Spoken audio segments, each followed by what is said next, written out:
Hello, everyone. Welcome to United Chokros, and we are back after almost 4 to 5 days. And this is the post-match reactions of Man United versus Fulham.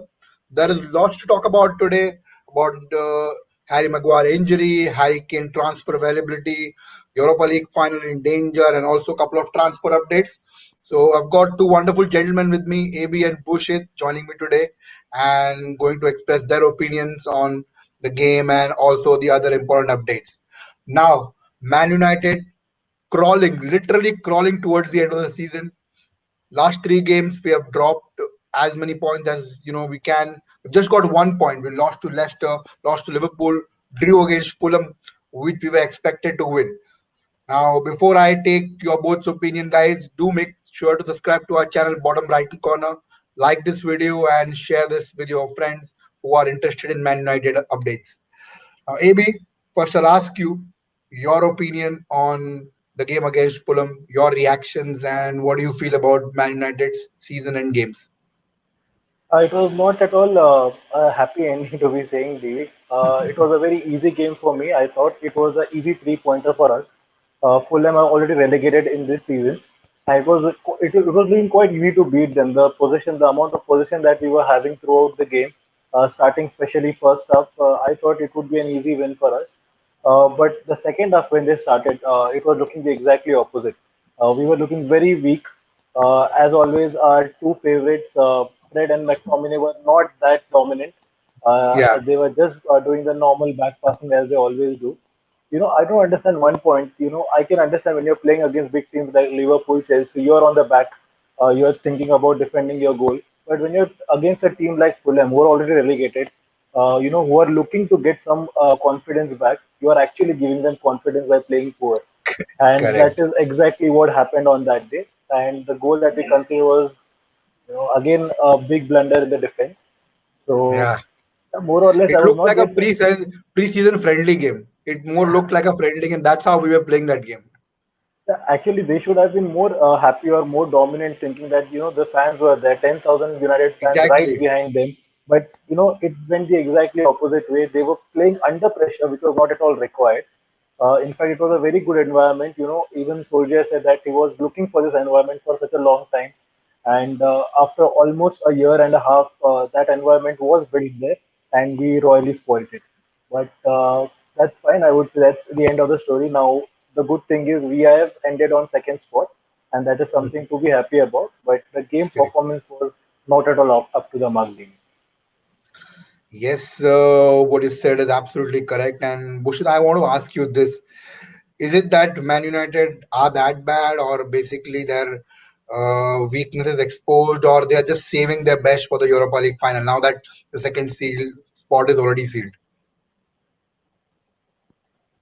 I would say I was expecting a better game from Manchester United. But having said that, Fulham were looking very strong, and the intensity which they showed, it is appreciable. Okay, they were looking for chances, and they were more eager to win that match. And I saw the post-match interview of Bruno Fernandes. He said Mm, even they were expecting that Fulham would play not as strong as they played, mm. but they came back very strongly. Yeah, they And did. it was great to see Edison Cavani scoring a taking a long range shot and scoring the goal uh, uh, in front In of the front of crowd. the fans. Correct. Okay. Yeah. After I thought he wouldn't get a chance to play in front of the home crowd, and it was great to see he taking that particular chance and scoring the goal. And well, I, ideally they should have sealed the spot, and they should have ended the season on a high note. But unfortunately, last three games they have not performed Up to uh, the caliber. Yeah, you're right. up to the mark. Yeah, Absolutely. Yeah, yeah. absolutely. And there's no doubt about that. And one of the things that has been exposed is our midfield, and the most important thing that me and AB were stretching since the beginning of last season, our defense. And boy, did we miss Harry Maguire. There's a famous quote, you only know the value of a thing Correct. when it's taken away from you. So, AB, I want to ask you this. Both of us have criticized Harry Maguire and Victor Lindelof. Now, did we miss Harry Maguire? And if you watch all the three games, the past three games, we had, including Luke Shaw, Aaron Wan-Bissaka, Telles. Tuanzebe's looked our best centre back. We played with Bai, we played with, Lindelof supposed to be our senior centre back, and he has to take that responsibility. Being, he's even senior to Harry Maguire in this team because he's come before Harry Maguire. But he's been a disaster. It looks like Harry Maguire was saving his back, and now that Harry Maguire is injured, he's been exposed. So, do you think, AB, that we're missing Harry Maguire? Absolutely, Devi. There is no second doubt, and that can be clearly seen with the score lines as well. Yes, to be very frank enough, he was not that good when we both used to criticize him. But yes, as I said in the couple of videos as well, he has performed well for the couple of games. The moment he was trying to perform well, and there comes the injury. When you start with Lindelof, I mean, he was poor in the last season, and he's still continuing the same run. And the way he gives those easy balls. Now, if you see the Fulham game, also there was a chance in the second half, David in the Telles. first half. In the first half, absolutely. If De Gea would have not taken that correct position, that would have easily been a sitter goal for Fulham. But and it was so clear for Lindelof, he could have avoided that in the first go itself. But he still waited. He went with the striker, and at the end, he just left him because he didn't want to get a red card.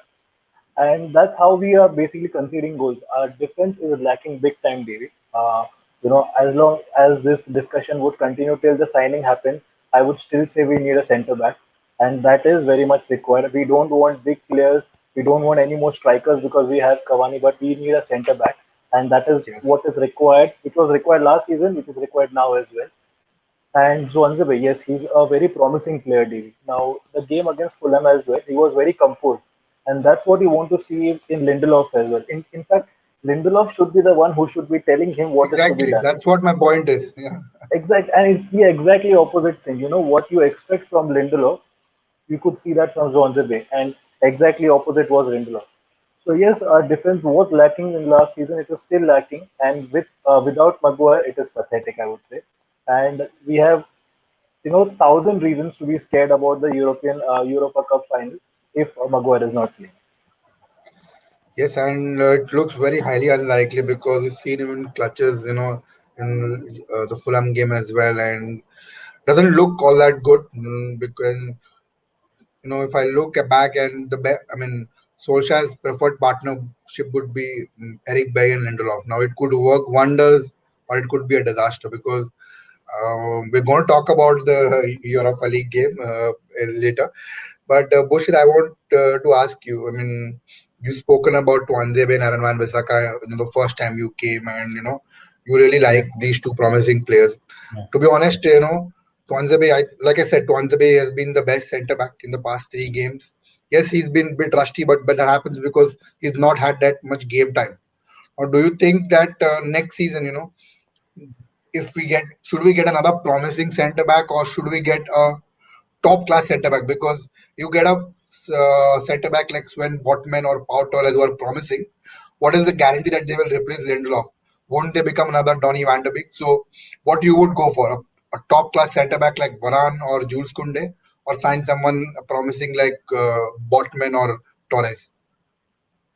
Well, I would completely agree with your point. We need a good center back, okay, who is more experienced. If you see, uh, in our previous video, we had spoken about Harry Maguire is going to miss the game. So who is going to replace him uh, in case of injury? So there's no one. If you ask me, there's no one who can take his place in case if he's getting injured. So we need a solid defense. Someone like Varane or even someone like Sergio Ramos, who are more experienced, who Correct. who can control the game, which Lindelof should have done. Okay, and he completely missed it. Okay, and So I feel And we he's need done, someone. and he's been doing this over the past 1 or 2 years, like AB pointed. No, He's but been there very have been poor. times he has shown a strong character, but in a crucial games, yes, if there is no Harry Maguire, he's completely lost. There's no Correct. one to help him, and again, we have always considered goals. Mhm.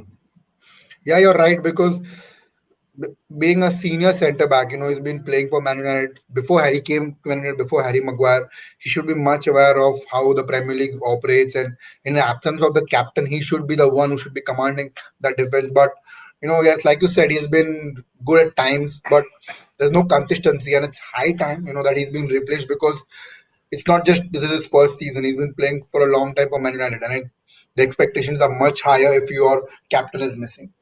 Yeah, Now, another thing, DV, I would like to add, if David Deha was not there, we would have considered more goals. If you ask exactly, me, yes, Absolutely. man of the match for that particular Fulham game, game. because he saved so many crucial So many goals. Yeah. saves, and we are going to sell him. Yeah.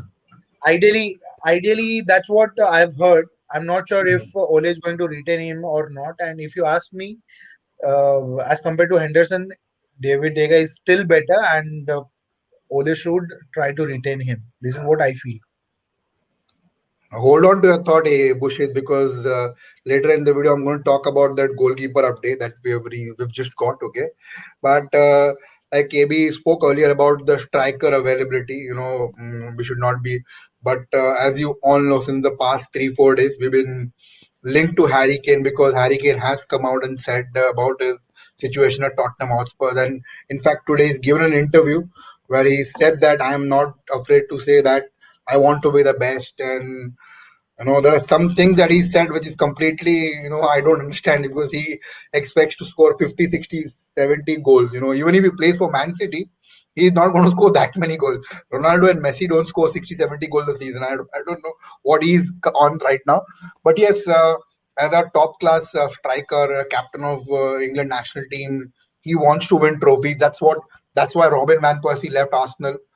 But all that links, keeping all that aside, do we actually need a striker? Because we just gave Cavani a 200 grand a week contract. Are we going to sign Harry Kane and make him sit on the bench for that wages? Are we going to do that in? And Cavani has been brilliant this season. Yes, he had Yes, injury issues and there were suspensions, but he has been brilliant. So it's absolutely pointless. And also, let me remind you guys, if we go for Harry Kane, it'll be nothing less than 100 million.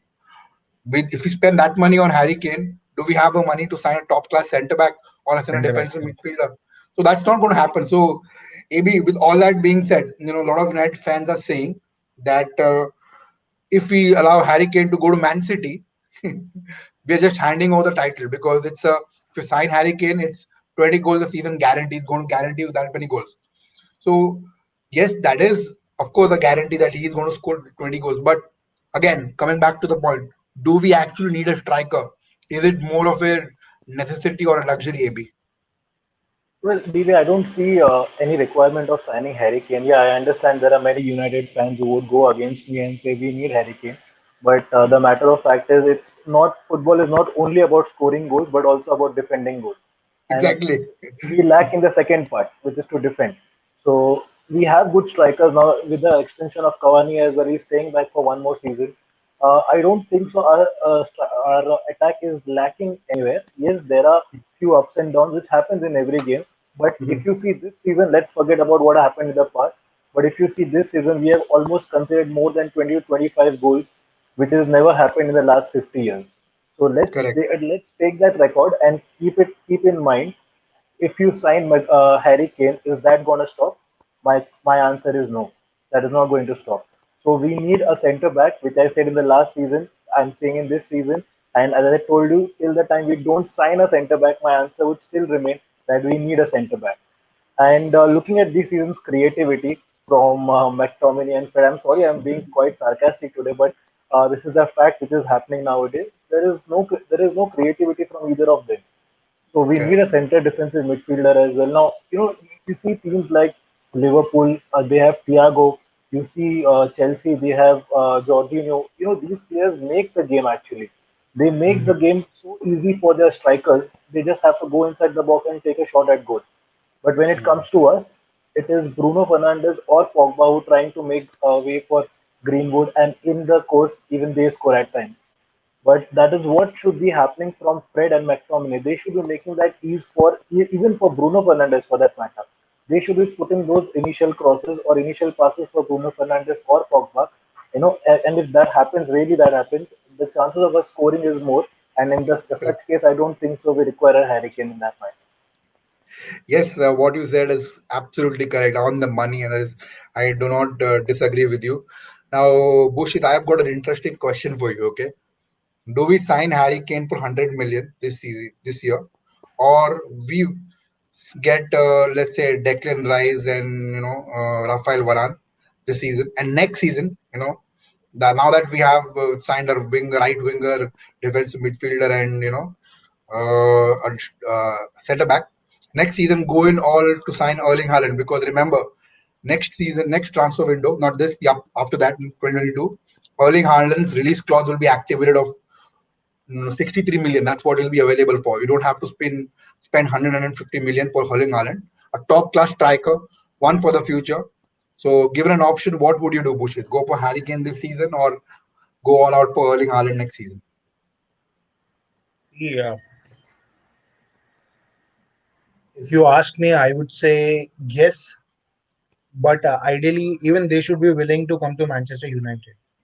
That's a I big don't see question. that happening because Harry Kane. I just read somewhere he's more interested in joining Man City, Man City, yeah. and I cannot vouch for Haaland. But if he agrees to come to Man United, then yes, we would be definitely benefiting from that, and it would definitely help us.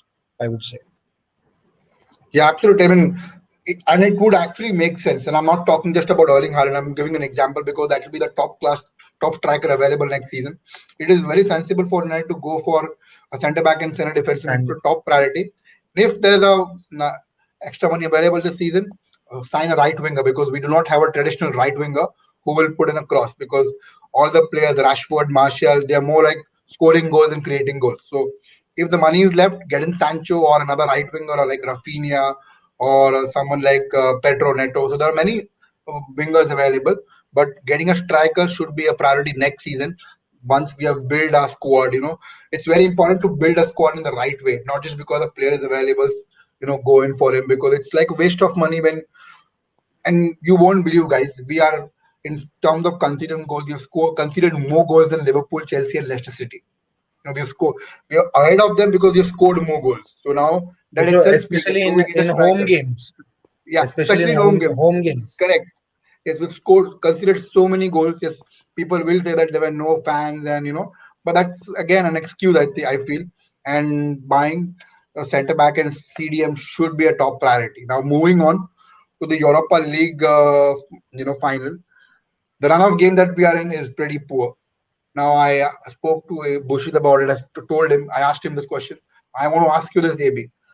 Is our run of games that we are in right now is going to affect our Europa League final, or do you think we'll step up in the final? Because I don't expect Villarreal to go all out. They'll park the bus. They will keep all the 10 men behind, and just have a striker ahead and then try to hit us on counter attack. And we don't particularly play well against such teams. So, what do you think, AB? Will this run of games, hinder our, result in Europa League, or will step up our game in the final? Well, first of all, Divya, I don't think so. We should even think about what has happened in the past because the Premier League is done now. So the only thing Yeah. what is left to achieve is the Europa, the final match. So I would not be going back and thinking about what has happened in the Premier League. Yes, it is always good to know where your weaknesses are, and our weaknesses are defense. So that would be in the minds of all the players. In fact, even of Soldier as well. So he would try to start strong with a best starting 11, but somewhere down the line, yes, there is a scare, there is a negative vibe or a negative thing in your mind running, looking at the current performance. But I hope this just vanishes when we start on the final day. And but somewhere down the line, there is a as you said very correctly, the second question, we are missing Maguire, and that can be seen in the defense. Exactly. There Yes. is no there is no dominance in defense. We are still sitting back. Uh, I think so. If Lindelof, just if Solskjaer tells him that he needs to attack more, being a defender, he needs to go on the ball more rather than just sitting back and letting the ball come to our box and then they're having a shy at goal. If that is to be told to Lindelof, he plays a bit like Eric Bailly. I think so. Then things would be better. But Yes. end of the day, yes, I hope we win the finals. So there is no negative on that front. Yes, of course. I mean, we want to win a trophy because Solskjaer has not won a trophy. There's progression, and we've done pretty well this season in spite of not getting back in the window. But yes, a trophy is required at this point in time. Bushit, what are your match predictions for the final? Do you think it will be a cakewalk, or it will be difficult, or we'll end up losing because of the past run of games? No, I completely agree with Abhishek, and even I would like to stay positive, and I would say the final score would be at least 2-0.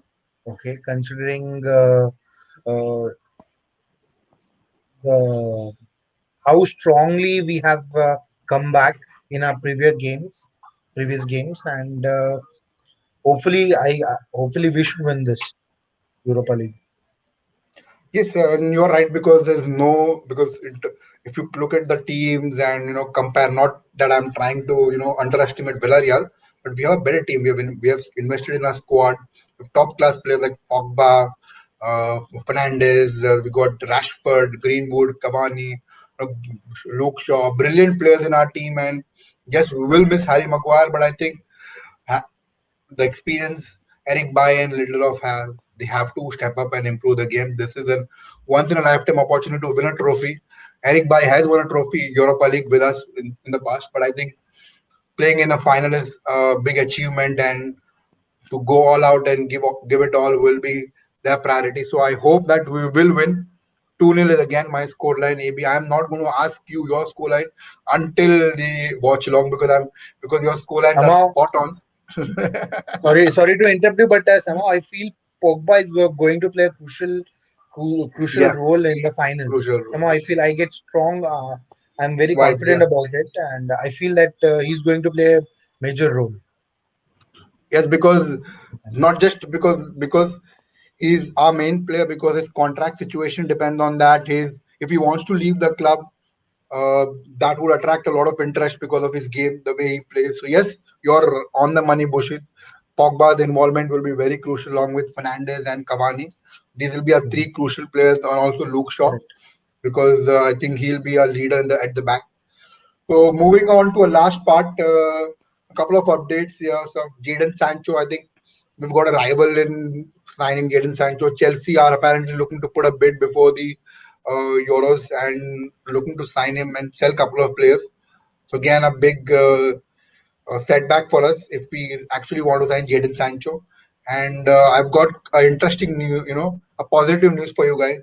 Fabrizio Romano, the famous reporter, has said that Man United's top priority centre backs are Rafael Varane and Jules Koundé, and Man United dream of signing a player like Rafael Varane. So a really good update. And like I said, I'll get back to the Henderson point goalkeeper. There's an update here that we might sell Dean Henderson and keep David there. There are a lot of clubs interested in Dean Henderson. That's Chelsea is one of them. Dortmund is one of them, and there's AC Milan as well. So if we are able to get 40 million from Dean Henderson, and I think we can use that money to sign better players. So guys, do you agree with this? I mean, letting Sancho go to Chelsea and having Varane and someone like Harry Kane, or you would. So basically, my question to you, both of you, is Jadon Sancho, Harry Kane. Sancho, I would say. Sancho. Yes, absolutely. Because if we get Varane, our defense is sorted. We don't have to worry that much. Varane is basically Having Varane and Maguire, just imagine two of them playing and controlling the entire game. Definitely Yeah, will be in a better it position. will strengthen the team. It will obviously strengthen Correct. our defense. Correct. yes, absolutely. Because these are two top class centre backs, and basically Varane's a winner. He's won Champions Leagues after Champions Leagues. He's a World Cup winner. So he's won all he's played. I mean, he's played Spanish league. He's won that La Liga. So all the competitions he's played, he's won all major trophies. So having a winner in your team will definitely improve your defensive line. And then signing someone like Declan Rice, just 20 to 23 years of age, he's been rated a lot by a big clubs. Again, we will have competition, but if we are competent, if we want to win trophies, then we have to go with this side. Personally, for me, if we sign Declan Rice, Jadon Sancho, and Rafael Varane, we are going to, in we are strong contenders for title next season because Liverpool and Chelsea will come strong. They will sign players. They've got good managers. Chelsea have got a good manager, and they will come strong. So will Liverpool after having Van Dijk back and signing a couple of more players. Man City, I don't have to speak for them because they are actually good, and if they sign Harry Kane, it'll be a killer. So it is important for us to have all these players. Before I end this video, anything that you want to add up, Bush? Mm, it's just that I'm disappointed with the game, last game. Yeah, Hopefully, we all have. hopefully we should end it on a high note by winning Correct. Europa. Hmm. So that's the only thing I would like to say. Anything, Amy, you want to add? Even I'm very unhappy about the last game day, but again, as Bushuk said, and even if you hear what Soldier said after the match, he actually guaranteed the fans that in the next 10 days we would be having the cup final back at home at Old Trafford. So that confidence is something which I was happy about. Maybe not the game, and let's Mhm. hope that confidence stays till the 90 minutes in the final. Yes, absolutely. We all want Man United to win the Europa League trophy, and we've not been happy with the past three games because the way we have approached and played those games is disappointing. To win, to lose against Liverpool, Leicester, and then draw against Fulham because Fulham is already relegated. We were expected to win that game. Yeah, With all that being said, all we can do is stay positive. Let's kill the Wolves game and then go to the Europa League final, Europa and League. Gdansk can win that Europa League. Now, guys, an update will be live on Sunday for the Wolves game. It's a final game of the season, so we're looking to go live. We were going to go live against for the Liverpool game, but we all know what happened, and the fans protesting, the game was cancelled. But yes, I will be there. AB will be there. Bushit will try to come. But yes, I want you guys to join in and show your support and love, and your comments are important. So we're excited about it, and let's close the season on high. Thank you for watching the show, guys. Thank you, AB and Bushit, for coming on the show. We'll Thank see you you. on the we'll see you on the watch along on Sunday.